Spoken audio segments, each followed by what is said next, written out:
السلام علیکم ورحمۃ اللہ وبرکاتہ۔ نحمده ونصلی علی رسولہ الکریم، اما بعد فاعوذ باللہ من الشیطان الرجیم، بسم اللہ الرحمن الرحیم، رب اشرح لی صدری ویسر لی امری واحلل عقدۃ من لسانی یفقہوا قولی۔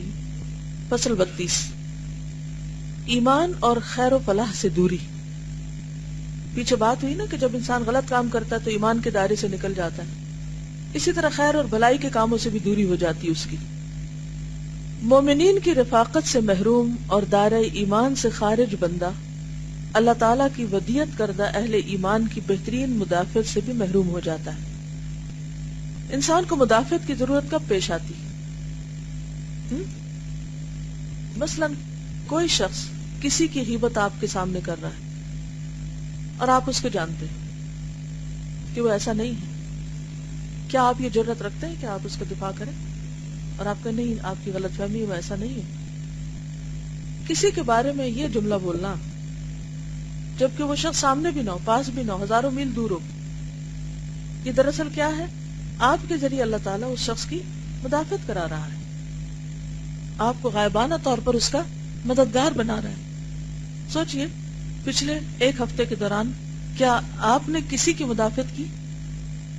چلے اس سے پہلے کا سوال کرتی ہوں، کیا پچھلے ایک ہفتے میں کسی نے آپ کے سامنے کسی دوسرے کی برائی بیان کی، غیبت کی، کسی کا مذاق اڑایا، آپ کو سننا پڑا چاہے آپ کا دل نہیں بھی چاہ رہا تھا؟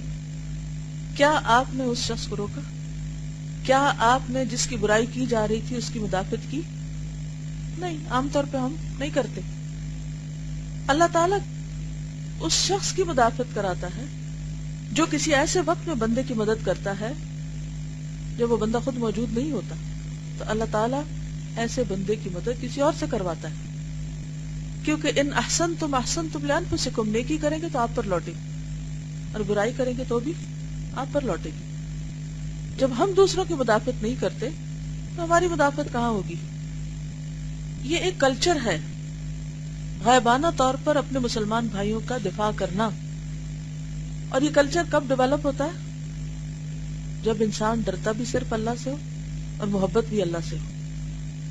یہ کسی کے لالچ یا کسی انسان کی محبت میں نہیں ہوتا، یہ اللہ کی محبت میں ہی ہو سکتا ہے۔ اپنے لیے ایک کام کے طور پر ایک کام لکھ لیں کہ اگر میرے سامنے کسی کی برائی کی گئی اور اگر مجھے معلوم ہو کہ وہ برا نہیں تو میں اس شخص کا دفاع کروں گی۔ اس کا اجر آپ کو کیا ملے گا کہ جس وقت آپ دفاع کی ضرورت مند ہوں گے تو آپ کا بھی دفاع کیا جائے گا۔ لیکن یہاں بات دوسری طرح ہو رہی ہے کچھ، کہ بندہ اہل ایمان کی بہترین مدافعت سے بھی محروم ہو جاتا ہے، کیونکہ اللہ تعالیٰ اہل ایمان کی جانب سے مدافعت کرتا ہے۔ بندہ اپنے آپ کو دائرہ ایمان سے خارج کر چکا ہو تو خیر و فلاح سے بھی محروم کر دیا جاتا ہے۔ جن قیمتی خصوصیات کو اللہ تعالیٰ نے اپنی کتاب میں ایمان سے وابستہ قرار دیا وہ تقریباً 100 ہیں۔ قیمتی خصوصیات جو ایمان والوں میں پائی جاتی ہیں وہ تقریباً 100 ہیں۔ انہوں نے کس طرح قرآن کا مطالعہ کیا، آپ اندازہ کریں۔ ان میں سے ہر خصوصیت سے دنیا و ما فیہا کی خیر و فلاح وابستہ ہے۔ ایمان والوں کو اللہ تعالیٰ اجر عظیم سے نوازتا ہے۔ ارشاد ہے وَسَوْفَ يُؤْتِ اللَّهُ الْمُؤْمِنِينَ أَجْرًا عَظِيمًا النساء، اور اللہ ایمان والوں کو بڑے بڑے اجر دے گا۔ دنیا اور آخرت کے شر اور برائیوں سے اللہ انہیں بچاتا اور ان کی مدافعت کرتا ہے۔ ارشاد ہے إِنَّ اللَّهَ يُدَافِعُ عَنِ الَّذِينَ آمَنُوا سورۃ الحج، اللہ ایمان والوں سے ان کے دشمنوں کے شر کو ہٹاتا رہتا ہے، دفاع کرتا ہے۔ اور اگر دشمنوں کا شر نہ ہٹے تو وہ صرف دشمنوں کی سازش نہیں ہوتی، وہ کیا ہوتا ہے؟ اللہ کی طرف سے دفاع نہیں ہو رہا ہوتا، اللہ کی طرف سے مدد نہیں آ رہی۔ اور یہ جو دفاع ہے انہوں نے اس کو اس معنی میں لیا کہ دنیا اور آخرت کے شر اور برائیوں سے۔ اس میں آپ دیکھیے کہ یوسف علیہ السلام کو کس طرح اللہ سبحانہ وتعالیٰ نے اس عورت کے شر سے بچا لیا، یہ بھی دراصل اللہ کی برہان تھی۔ تو گناہوں سے بچنے کی قوت بھی کون دیتا ہے؟ اللہ۔ اسی لیے ہم پڑھتے ہیں لا حول ولا قوت الا باللہ۔ اور یہ کب ملتی ہے انسان کو؟ جب انسان کے اندر ایمان ہوتا ہے۔ اللہ ایمان والوں سے ان کے دشمنوں کے شر کو ہٹاتا رہتا ہے. عرش کو اٹھانے والے فرشتے ایمان والوں کے حق میں دعائے خیر کرتے ہیں. ارشاد ہے جو فرشتے عرش کو اٹھائے ہوئے ہیں اور جو فرشتے عرش کے ارد گرد تعینات ہیں اپنے پروردگار کی تسبیح کے ساتھ اس کی حمد و ثنا کرتے اور اس پر ایمان رکھتے ہیں اور ایمان والوں کے لیے مغفرت مانگا کرتے ہیں. ایمان والوں کو اللہ تعالیٰ محبوب رکھتا ہے اور جسے اللہ تعالیٰ محبوب رکھتا ہے اسے کوئی ذلیل نہیں کر سکتا. ارشاد ہوتا ہے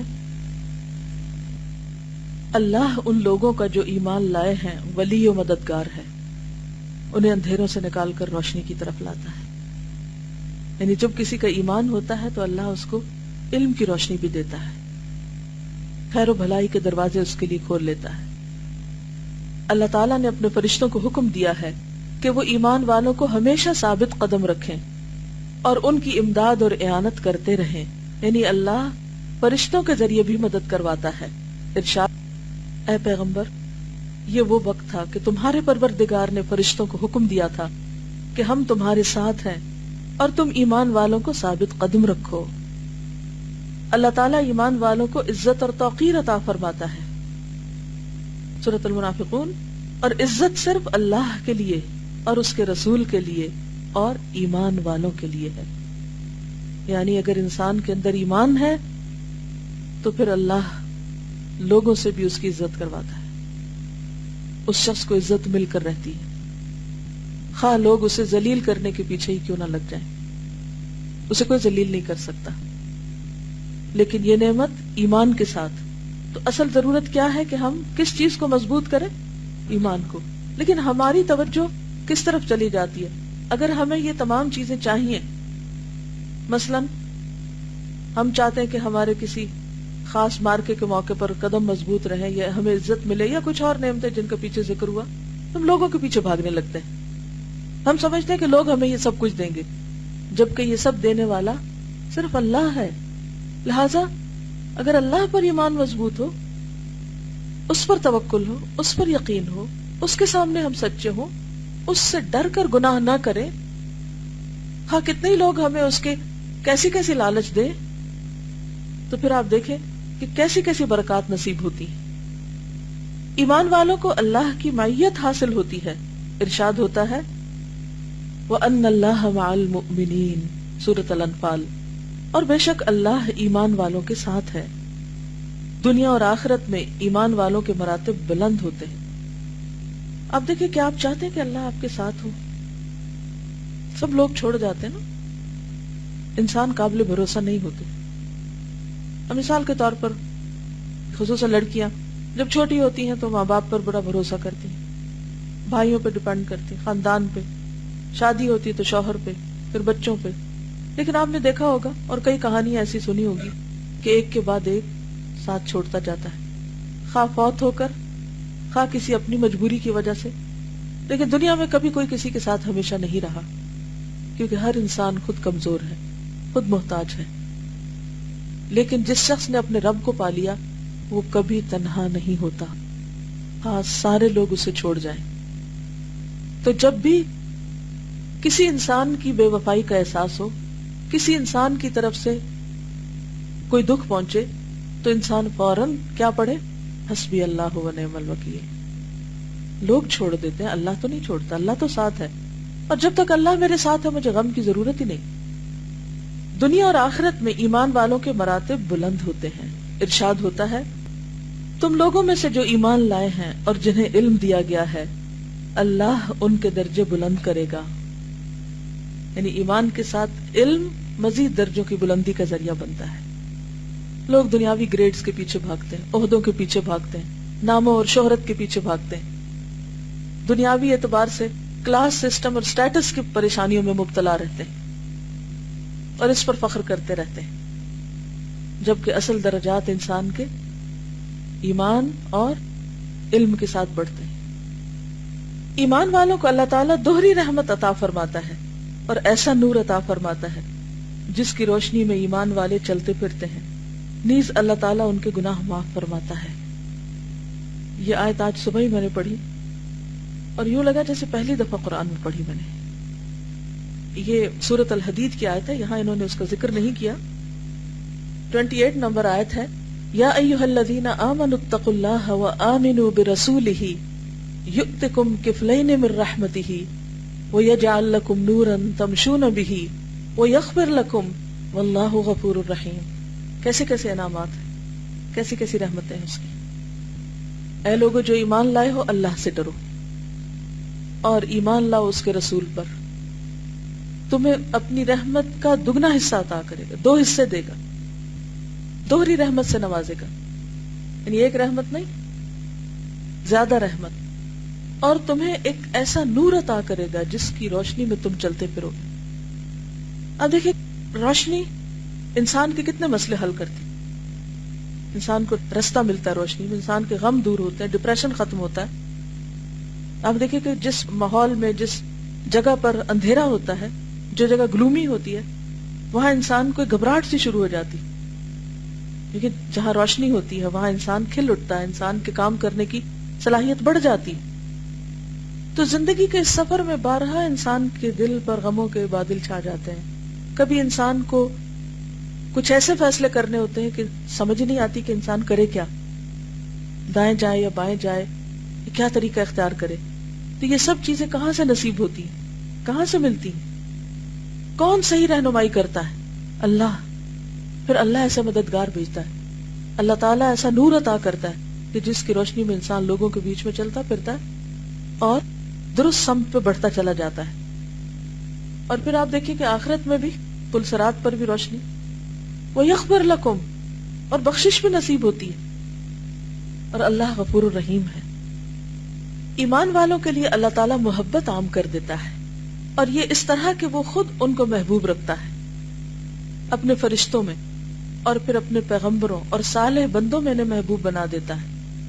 یعنی ایسے لوگوں سے نیک لوگ محبت کرتے ہیں. اللہ تعالیٰ ایمان والوں کو شدید ترین خوف و ہراس کے وقت بھی امن اور اطمینان عطا فرماتا ہے. یعنی خوف اور غم کی کیفیت میں بھی ان کے دل نہیں ڈولتے. ارشاد ہوتا ہے، فمن آمن وأصلح فلا خوف عليهم ولا هم يحزنون. سورۃ الانعام. جو ایمان لایا اور اس نے اپنی حالت کی اصلاح کر لی تو ایسے لوگوں پر نہ کسی طرح کا خوف طاری ہوگا اور نہ وہ آزردہ خاطر ہوں گے. ایمان والے ان لوگوں میں شامل کر لیے جاتے ہیں جن پر اللہ تعالیٰ نے بڑے بڑے انعامات کیے ہیں، جن کی راہ طلب کرنے کے لیے دن رات میں 17 مرتبہ ہمیں حکم دیا گیا ہے. کہاں؟ شب و روز میں 17 رکعت نماز فرض ہے، اور ان میں سے ہر رکعت میں سورۃ فاتحہ پڑھنا فرض ہے، جس کے اندر اہدنا الصراط المستقیم صراط الذین انعمت علیہم، اللہ ہمیں سیدھا راستہ دکھا، ان لوگوں کا راستہ جن پر تو نے انعام کیا، یعنی جن سے تو راضی ہے. ہمیں ان کا راستہ دکھا، ہم بھی ویسے ہی کام کریں، ہم بھی ان کے طریقے پر چلیں، ہم بھی ہم جیسے بن جائیں. ایمان والوں کے لیے قرآن حکیم ہدایت اور شفا ہے. ارشاد حامیم السجدہ 41. اے پیغمبر ان لوگوں سے کہو کہ جو ایمان رکھتے ہیں ان کے لیے یہ قرآن ہدایت اور شفا ہے، اور جو ایمان نہیں رکھتے ان کے کانوں میں گرانی ہے، اور یہ قرآن ان کے لیے نابینائی ہے، گویا وہ دور سے پکارے جا رہے ہیں. ایک ہی کلام ہوتا ہے، ایک ہی آواز ہوتی. کچھ لوگوں کے دل کھلتے چلے جاتے ہیں، ان کے دل نرم ہوتے ہیں، جیسے بارش سے فضا صاف ہو جاتی ہے، زمین نرم ہو جاتی ہے، تو ان کو بھی بہت سی مشکلات اور مسائل کے حل نظر آنے لگتے ہیں. لیکن وہی آواز ہوتی ہے جو لوگ اس پر ایمان اور اعتماد نہیں رکھتے، ان کے لیے بس یہ ایک گونج ہوتی ہے، جیسے دور سے کوئی آواز سنائی دے رہی ہو لیکن سمجھ کچھ نہ آئے، اور وہ ان کے لیے ایک بوجھ بن جاتی. وہ اس آواز کو سن کر ایک گھبراہٹ محسوس کرتے ہیں، ان کے دلوں میں نہیں اترتی، وہ ان کے کانوں کے لیے ایک سمع خراشی کا ذریعہ بن جاتی، وقر بن جاتی. یہ فرق کس سے؟ اپنے آپ کو ٹٹولا کریں کہ قرآن سن کر میرے دل کا حال کیا ہوتا ہے، میری کیفیات کیا ہوتی، میری فیلنگز کیا ہوتی. اور کبھی اگر محسوس نہ ہو تو فکر میں پڑ جایا کریں کہ میرے دل میں کوئی خرابی واقع ہو چکی ہے، اس لیے قرآن مجھ پر اثر نہیں کر رہا. فوراً استغفار شروع کر دیا کریں، اپنے گناہوں کو تلاش کرنے لگیں۔ مقصد یہ ہے کہ ایمان ہر خیر و برکت کو جلب کرتا ہے، یعنی کھینچ کے لاتا ہے، اور دنیا اور آخرت کی تمام بھلائیوں کا سبب ہے۔ حقیقت جب یہ ہے تو پھر بندہ اس اہم ترین چیز کو معمولی اور بے قدر کیسے سمجھ سکتا ہے؟ یعنی اگر سچائی یہ ہے، حق یہ ہے، تو پھر یہ ان چیزوں کو اہمیت کیوں نہیں دیتا اپنی زندگی میں؟ اور وہ کام جو اسے دائرہ ایمان سے خارج کر دے اور بندے اور اللہ کے درمیان حائل ہو جائے، اس کا ارتکاب وہ کیوں کر سکتا ہے؟ مومن اگرچہ دائرہ ایمان سے خارج نہ ہو، لیکن گناہوں پر اگر بندہ اصرار ہی کرتا رہے تو خوف ہے کہ اس کا پورا قلب زنگ آلود ہو جائے اور بالآخر اس بندے کو اسلام سے خارج ہی کر دے، کیونکہ جب انسان پھسلنے لگتا ہے تو پھر پھسلتا ہی چلا جاتا ہے۔ اعاذنا اللہ من ھذا، اللہ ہم کو اس سے بچا کے رکھے۔ اور یہی وہ مقام خوف ہے جس سے سلف صالحین ہمیشہ ڈرتے رہے۔ کبھی بھی بے فکر نہ ہو جائے کہ آج اگر دل پہ قرآن اثر کرتا ہے تو ہمیشہ ایسا ہی رہے گا۔ ہمیشہ کوشش کرنی پڑتی ہے اس کے لیے، ایمان کو تر و تازہ رکھنا پڑتا ہے، اور بہت ہی زیادہ ڈرتے رہے۔ اسی کا نام تقویٰ ہے نا، جیسا کہ بعض اسلاف کا قول ہے، انتم تخافون الذنوب وانا اخاف الکفر، تم گناہوں سے ڈرتے ہو مگر میں تو کفر سے ڈرتا ہوں۔ جو جتنا محتاط ہوتا ہے وہ اتنا دور تک ڈرتا ہے، کیونکہ بہت ساری چیزیں جیسے مایوسی کفر تک لے جاتی ہے، ناشکری کفر ہے، تو انسان ایسے رویوں سے پھر آہستہ آہستہ کفر کا ارتکاب بھی کر چکتا اور اسے پتہ ہی نہیں ہوتا کہ وہ کیا کر چکا۔ سبحانک اللہم و بحمدک نشہد ان لا الہ الا انت نستغفرک و نتوب الیک۔ السلام علیکم و رحمۃ اللہ وبرکاتہ۔